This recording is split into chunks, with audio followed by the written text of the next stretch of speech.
ایک نظام ہے، سسٹم ہے، اس کو تبدیل کرنے کے لیے بھی تو اترنا تو پڑے گا نا آپ کو.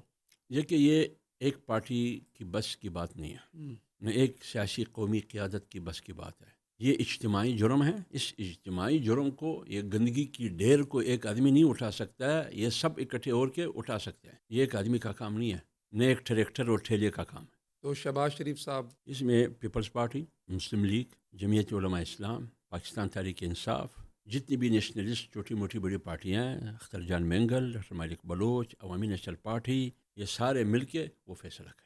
ورنہ اس قسم کی سیاست سے تو میرے خیال میں یہ سیاست ہے. لوگوں کا سیاستدان سے بھی بھروسہ اٹھ چکا ہے اور لوگوں کا پارلیمنٹ سے اور حکومت سے بھی بھروسہ اٹھ چکا ہے. کیسے آپ بھروسہ کریں گے پاکستان کی موجودہ سیاست پر؟ اگر آپ مجھ سے پاکستان کی موجودہ سیاست کی حال پوچھتے ہیں تو میں ایک شعر آپ کے، ارشاد.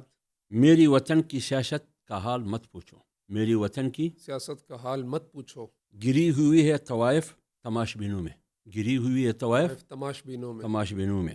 آج کی سیاست یہ ہے کہ شیر اور بکری ایک ہی گاڑ پہ پانی پی رہے ہیں. اب شیر کون ہے، بکری کون ہے؟ کل کون شیر تھا، آج کون شیر ہے؟ کل کون بکری تھا، آج کون شیر ہے؟ بکری بھی موجود ہے، شیر بھی موجود، لیکن ہے دونوں بکری. لیکن جب اقتدار میں آتا ہے پھر شیر بن جاتا ہے.